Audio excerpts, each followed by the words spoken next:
Pemberitahuan keempat tentang penderitaan Yesus.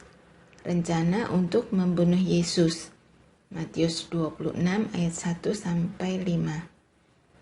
Setelah Yesus selesai dengan segala pengajarannya itu, berkatalah ia kepada murid-muridnya, "Kamu tahu bahwa 2 hari lagi akan dirayakan Paskah, maka Anak Manusia akan diserahkan untuk disalibkan."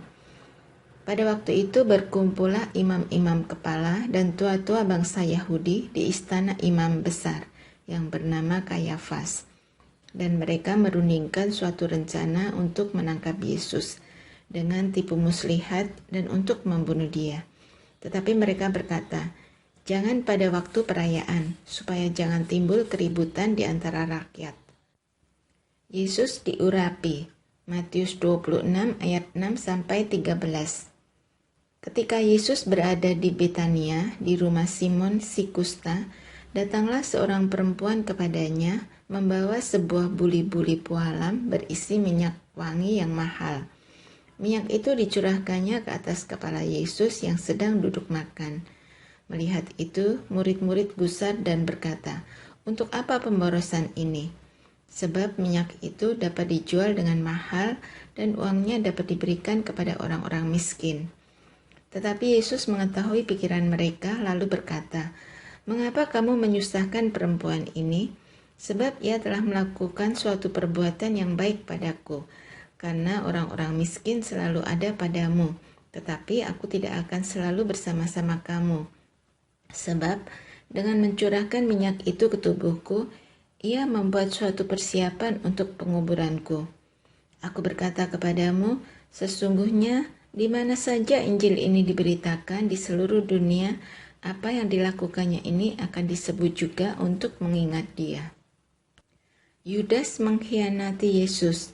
Matius 26 ayat 14-16. Kemudian pergilah seorang dari ke-12 murid itu yang bernama Yudas Iskariot kepada imam-imam kepala. Ia berkata, "Apa yang hendak kamu berikan kepadaku supaya aku menyerahkan dia kepada kamu?" Mereka membayar 30 uang perak kepadanya. Dan mulai saat itu ia mencari kesempatan yang baik untuk menyerahkan Yesus. Yesus makan Paskah dengan murid-muridnya. Matius 26 ayat 17-25. Pada hari pertama dari hari raya roti tidak beragi, datanglah murid-murid Yesus kepadanya dan berkata, "Di mana engkau kehendaki kami mempersiapkan perjamuan Paskah bagimu?" Jawab Yesus, "Pergilah ke kota kepada si Anu dan katakan kepadanya, 'Pesan guru, waktuku hampir tiba. Di dalam rumahmu lah aku mau merayakan Paskah bersama-sama dengan murid-muridku.'" Lalu murid-muridnya melakukan seperti yang ditugaskan Yesus kepada mereka dan mempersiapkan Paskah. Setelah hari malam, Yesus duduk makan bersama-sama dengan ke-12 murid itu. Dan ketika mereka sedang makan, ia berkata, "Aku berkata kepadamu, sesungguhnya seorang di antara kamu akan menyerahkan aku."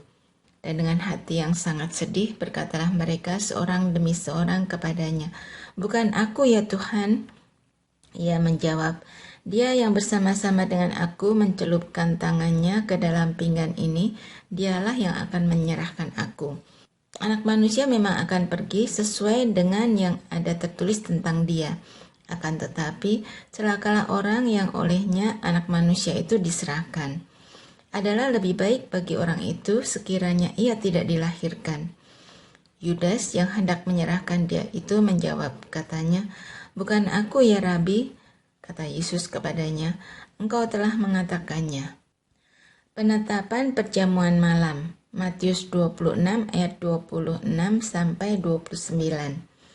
Dan ketika mereka sedang makan, Yesus mengambil roti, mengucap berkat, memecah-mecahkannya, lalu memberikannya kepada murid-muridnya, dan berkata, "Ambillah, makanlah, inilah tubuhku." Sesudah itu ia mengambil cawan, mengucap syukur, lalu memberikannya kepada mereka dan berkata, "Minumlah kamu semua dari cawan ini. Sebab inilah darahku, darah perjanjian yang ditumpahkan bagi banyak orang untuk pengampunan dosa. Akan tetapi aku berkata kepadamu, mulai dari sekarang aku tidak akan minum lagi hasil pokok anggur ini sampai pada hari aku meminumnya, yaitu yang baru bersama-sama dengan kamu dalam kerajaan Bapakku. Petrus akan menyangkal Yesus. Matius 26 ayat 30 sampai 35. Sesudah menyanyikan nyanyian pujian, pergilah Yesus dan murid-muridnya ke Bukit Zaitun. Maka berkatalah Yesus kepada mereka, "Malam ini kamu semua akan tergoncang imanmu karena aku, sebab ada tertulis, aku akan membunuh gembala dan kawanan domba itu akan tercerai-berai. Akan tetapi sesudah aku bangkit, aku akan mendahului kamu ke Galilea." Petrus menjawabnya, "Biarpun mereka semua tergoncang imannya karena engkau, aku sekali-kali tidak." Yesus berkata kepadanya, "Aku berkata kepadamu, sesungguhnya malam ini sebelum ayam berkokok, engkau telah menyangkal aku 3 kali." Kata Petrus kepadanya, "Sekalipun aku harus mati bersama-sama engkau, aku tak akan menyangkal engkau." Semua murid yang lain pun berkata demikian juga. Di Taman Getsemani, Matius 26 ayat 36 sampai 46. Maka sampailah Yesus bersama-sama murid-muridnya ke suatu tempat yang bernama Getsemani. Lalu ia berkata kepada murid-muridnya, "Duduklah di sini sementara aku pergi ke sana untuk berdoa." Dan ia membawa Petrus dan kedua anak Zebedeus sertanya. Maka mulailah ia merasa sedih dan gentar. Lalu katanya kepada mereka, "Hatiku sangat sedih, seperti mau mati rasanya. Tinggallah di sini dan berjaga-jagalah dengan aku." Maka ia maju sedikit lalu sujud dan berdoa. Katanya, "Ya Bapakku, jikalau sekiranya mungkin, biarlah cawan ini lalu daripadaku. Tetapi janganlah seperti yang ku kehendaki, melainkan seperti yang engkau kehendaki." Setelah itu ia kembali kepada murid-muridnya itu dan mendapati mereka sedang tidur. Dan ia berkata kepada Petrus, "Tidakkah kamu sanggup berjaga-jaga 1 jam dengan aku? Berjaga-jagalah dan berdoalah, supaya kamu jangan jatuh ke dalam pencobaan. Roh memang penurut, tetapi daging lemah." Lalu ia pergi untuk kedua kalinya dan berdoa. Katanya, "Ya Bapakku, jikalau cawan ini tidak mungkin lalu, kecuali apabila aku meminumnya, jadilah kehendak-Mu." Dan ketika ia kembali pula, ia mendapati mereka sedang tidur, sebab mata mereka sudah berat. Ia membiarkan mereka di situ, lalu pergi dan berdoa untuk ketiga kalinya, dan mengucapkan doa yang itu juga. Sesudah itu, ia datang kepada murid-muridnya dan berkata kepada mereka, "Tidurlah sekarang dan istirahatlah. Lihat, saatnya sudah tiba, bahwa Anak Manusia diserahkan ke tangan orang-orang berdosa. Bangunlah, marilah kita pergi. Dia yang menyerahkan aku sudah dekat." Yesus ditangkap. Matius 26 ayat 47 sampai 56. Waktu Yesus masih berbicara, datanglah Yudas, salah seorang dari ke-12 murid itu, dan bersama-sama dia serombongan besar orang yang membawa pedang dan pentung, disuruh oleh imam-imam kepala dan tua-tua bangsa Yahudi. Orang yang menyerahkan dia telah memberitahukan tanda ini kepada mereka. "Orang yang akan kucium, itulah dia, tangkaplah dia." Dan segera ia maju mendapatkan Yesus dan berkata, "Salam Rabi," lalu mencium dia. Tetapi Yesus berkata kepadanya, "Hai teman, untuk itukah engkau datang?" Maka majulah mereka memegang Yesus dan menangkapnya. Tetapi seorang dari mereka yang menyertai Yesus mengulurkan tangannya, menghunus pedangnya, dan menetapkannya kepada hamba imam besar sehingga putus telinganya. Maka kata Yesus kepadanya, "Masukkan pedang itu kembali ke dalam sarungnya, sebab barang siapa menggunakan pedang akan binasa oleh pedang. Atau kau sangka bahwa aku tidak dapat berseru kepada Bapakku supaya ia segera mengirim lebih dari 12 pasukan malaikat membantu aku? Jika begitu, bagaimanakah akan digenapi yang tertulis dalam kitab suci yang mengatakan bahwa harus terjadi demikian?" Pada saat itu Yesus berkata kepada orang banyak, Sangkamu aku ini penyamun, maka kamu datang lengkap dengan pedang dan pentung untuk menangkap aku. Padahal tiap-tiap hari aku duduk mengajar di bait Allah, dan kamu tidak menangkap aku. Akan tetapi semua ini terjadi supaya genap yang ada tertulis dalam kitab nabi-nabi. Lalu semua murid itu meninggalkan dia dan melarikan diri. Yesus di hadapan mahkamah agama. Matius 26 ayat 57-68. Sesudah mereka menangkap Yesus, mereka membawanya menghadap Kayafas, imam besar. Di situ telah berkumpul ahli-ahli Taurat dan tua-tua. Dan Petrus mengikuti dia dari jauh sampai ke halaman imam besar. Dan setelah masuk ke dalam, ia duduk di antara pengawal-pengawal untuk melihat kesudahan perkara itu. Imam-imam kepala, malah seluruh mahkamah agama mencari kesaksian palsu terhadap Yesus, supaya ia dapat dihukum mati. Tetapi mereka tidak memperolehnya, walaupun tampil banyak saksi dusta. Tetapi akhirnya tampillah 2 orang, yang mengatakan, orang ini berkata, aku dapat merubuhkan bait Allah dan membangunnya kembali dalam 3 hari. Lalu imam besar itu berdiri dan berkata kepadanya, tidakkah engkau memberi jawab atas tuduhan-tuduhan saksi-saksi ini terhadap engkau? Tetapi Yesus tetap diam. Lalu kata imam besar itu kepadanya, demi Allah yang hidup, katakanlah kepada kami, apakah engkau Mesias anak Allah atau tidak? Jawab Yesus, engkau telah mengatakannya. Akan tetapi aku berkata kepadamu, mulai sekarang kamu akan melihat Anak Manusia duduk di sebelah kanan yang Maha Kuasa dan datang di atas awan-awan di langit. Maka imam besar itu mengoyakkan pakaiannya dan berkata, ia menghujat Allah. Untuk apa kita perlu saksi lagi? Sekarang telah kamu dengar hujatnya. Bagaimana pendapat kamu? Mereka menjawab dan berkata, ia harus dihukum mati.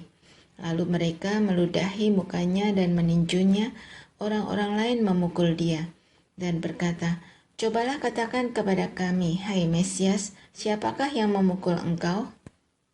Petrus menyangkal Yesus, Matius 26 ayat 69-75. Sementara itu, Petrus duduk di luar di halaman. Maka datanglah seorang hamba perempuan kepadanya, katanya, engkau juga selalu bersama-sama dengan Yesus orang Galilea itu. Tetapi ia menyangkalnya di depan semua orang, katanya, aku tidak tahu apa yang engkau maksud. Ketika ia pergi ke pintu gerbang, seorang hamba lain melihat dia dan berkata kepada orang-orang yang ada di situ, orang ini bersama-sama dengan Yesus orang Nazaret itu.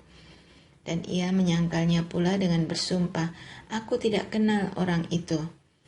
Tidak lama kemudian orang-orang yang ada di situ datang kepada Petrus dan berkata, pasti engkau juga salah seorang dari mereka, itu nyata dari bahasamu. Maka mulailah Petrus mengutuk dan bersumpah, aku tidak kenal orang itu. Dan pada saat itu berkokoklah ayam. Maka teringatlah Petrus akan apa yang dikatakan Yesus kepadanya. Sebelum ayam berkokok, engkau telah menyangkal aku 3 kali. Lalu ia pergi keluar dan menangis dengan sedihnya. Rencana untuk membunuh Yesus. Markus 14 ayat 1-2. Hari Raya Paskah dan Hari Raya Roti Tidak Beragi akan mulai 2 hari lagi. Imam-imam kepala dan ahli-ahli Taurat mencari jalan untuk menangkap dan membunuh Yesus dengan tipu muslihat. Sebab mereka berkata, jangan pada waktu perayaan, supaya jangan timbul keributan di antara rakyat. Yesus diurapi, Markus 14 ayat 3-9. Ketika Yesus berada di Betania, di rumah Simon si Kusta, dan sedang duduk makan, datanglah seorang perempuan membawa suatu buli-buli pualam, berisi minyak narwastu murni yang mahal harganya. Setelah dipecahkannya, leher buli-buli itu, dicurahkannya minyak itu ke atas kepala Yesus. Ada orang yang menjadi gusar dan berkata seorang kepada yang lain, untuk apa pemborosan minyak narwastu ini?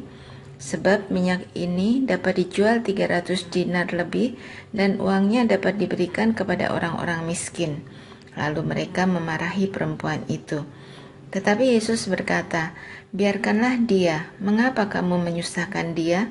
Ia telah melakukan suatu perbuatan yang baik padaku, karena orang-orang miskin selalu ada padamu, dan kamu dapat menolong mereka bila mana kamu menghendakinya, tetapi aku tidak akan selalu bersama-sama kamu. Ia telah melakukan apa yang dapat dilakukannya. Tubuhku telah diminyakinya sebagai persiapan untuk penguburanku. Aku berkata kepadamu, sesungguhnya di mana saja Injil diberitakan di seluruh dunia, apa yang dilakukannya ini akan disebut juga untuk mengingat dia." Yudas mengkhianati Yesus. Markus 14 ayat 10-11. Lalu pergilah Yudas Iskariot, salah seorang dari ke-12 murid itu, kepada imam-imam kepala dengan maksud untuk menyerahkan Yesus kepada mereka. Mereka sangat gembira waktu mendengarnya dan mereka berjanji akan memberikan uang kepadanya. Kemudian, ia mencari kesempatan yang baik untuk menyerahkan Yesus. Yesus makan Paskah dengan murid-muridnya. Markus 14 ayat 12-21. Pada hari pertama dari hari raya roti tidak beragi, pada waktu orang menyembelih domba Paskah, murid-murid Yesus berkata kepadanya, "Ke tempat mana engkau kehendaki kami pergi untuk mempersiapkan perjamuan Paskah bagimu?" Lalu ia menyuruh 2 orang muridnya dengan pesan, "Pergilah ke kota, di sana kamu akan bertemu dengan seorang yang membawa kendi berisi air. Ikutilah dia dan katakanlah kepada pemilik rumah yang dimasukinya, 'Pesan Guru, di manakah ruangan yang disediakan bagiku untuk makan Paskah bersama-sama dengan murid-muridku?' Lalu orang itu akan menunjukkan kamu sebuah ruangan atas yang besar, yang sudah lengkap dan tersedia. Disitulah kamu harus mempersiapkan perjamuan Paskah untuk kita." Maka berangkatlah kedua murid itu, dan setibanya di kota, didapati mereka semua seperti yang dikatakan Yesus kepada mereka. Lalu mereka mempersiapkan Paskah. Setelah hari malam, datanglah Yesus bersama-sama dengan ke-12 murid itu. Ketika mereka duduk di situ dan sedang makan, Yesus berkata, "Aku berkata kepadamu, sesungguhnya seorang di antara kamu akan menyerahkan aku, yaitu dia yang makan dengan aku." Maka sedihlah hati mereka, dan seorang demi seorang berkata kepadanya, "Bukan aku ya Tuhan?" Ia menjawab, "Orang itu ialah salah seorang dari kamu yang 12 ini. Dia yang mencelupkan roti ke dalam satu pinggan dengan aku. Anak manusia memang akan pergi sesuai dengan yang ada tertulis tentang dia. Akan tetapi, celakalah orang yang olehnya anak manusia itu diserahkan. Adalah lebih baik bagi orang itu sekiranya ia tidak dilahirkan." Penetapan perjamuan malam. Markus 14 ayat 22-25. Dan ketika Yesus dan murid-muridnya sedang makan, Yesus mengambil roti, mengucap berkat, memecah-mecahkannya, lalu memberikannya kepada mereka dan berkata, "Ambillah, inilah tubuhku." Sesudah itu ia mengambil cawan, mengucap syukur, lalu memberikannya kepada mereka, dan mereka semuanya minum dari cawan itu. Dan ia berkata kepada mereka, "Inilah darahku, darah perjanjian yang ditumpahkan bagi banyak orang. Aku berkata kepadamu, sesungguhnya aku tidak akan minum lagi hasil pokok anggur sampai pada hari aku meminumnya, yaitu yang baru dalam kerajaan Allah." Petrus akan menyangkal Yesus. Markus 14 ayat 26-31. Sesudah mereka menyanyikan nyanyian pujian, pergilah mereka ke Bukit Zaitun. Lalu Yesus berkata kepada mereka, "Kamu semua akan tergoncang imanmu, sebab ada tertulis, Aku akan memukul gembala dan domba-domba itu akan tercerai-berai. Akan tetapi, sesudah aku bangkit, aku akan mendahului kamu ke Galilea." Kata Petrus kepadanya, "Biarpun mereka semua tergoncang imannya, aku tidak." Lalu kata Yesus kepadanya, "Aku berkata kepadamu, sesungguhnya pada hari ini, malam ini juga, sebelum ayam berkokok 2 kali, engkau telah menyangkal aku 3 kali." Tetapi dengan lebih bersungguh-sungguh Petrus berkata, "Sekalipun aku harus mati bersama-sama engkau, aku tak akan menyangkal engkau." Semua yang lain pun berkata demikian juga. Di Taman Getsemani, Markus 14 ayat 32-42. Lalu sampailah Yesus dan murid-muridnya ke suatu tempat yang bernama Getsemani. Kata Yesus kepada murid-muridnya, "Duduklah di sini, sementara aku berdoa." Dan ia membawa Petrus, Yakobus, dan Yohanes sertanya. Ia sangat takut dan gentar. Lalu katanya kepada mereka, "Hatiku sangat sedih, seperti mau mati rasanya. Tinggallah di sini dan berjaga-jagalah." Ia maju sedikit, merebahkan diri ke tanah dan berdoa, supaya sekiranya mungkin saat itu lalu daripadanya. Katanya, "Ya Aba, ya Bapa, tidak ada yang mustahil bagimu. Ambillah cawan ini daripadaku, tetapi janganlah apa yang aku kehendaki, melainkan apa yang engkau kehendaki." Setelah itu ia datang kembali dan mendapati ketiganya sedang tidur.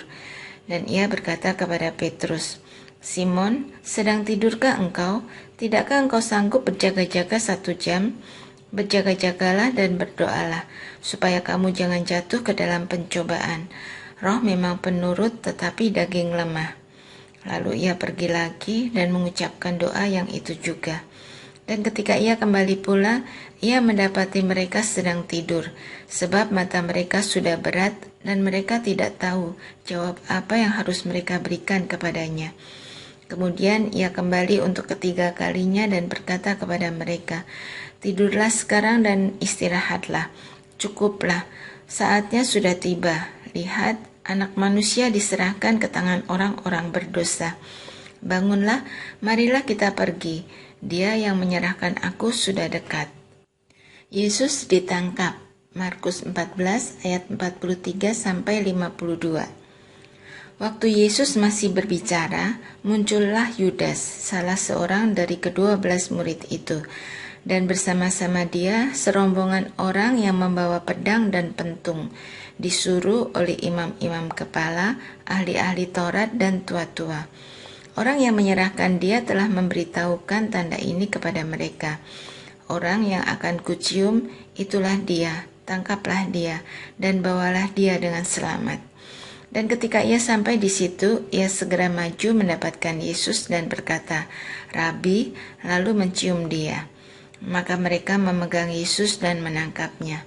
Salah seorang dari mereka yang ada di situ menghunus pedangnya, lalu menetakkannya kepada hamba imam besar sehingga putus telinganya. Kata Yesus kepada mereka, "Sangkamu aku ini penyamun, maka kamu datang lengkap dengan pedang dan pentung untuk menangkap aku? Padahal tiap-tiap hari aku ada di tengah-tengah kamu mengajar di bait Allah, dan kamu tidak menangkap aku.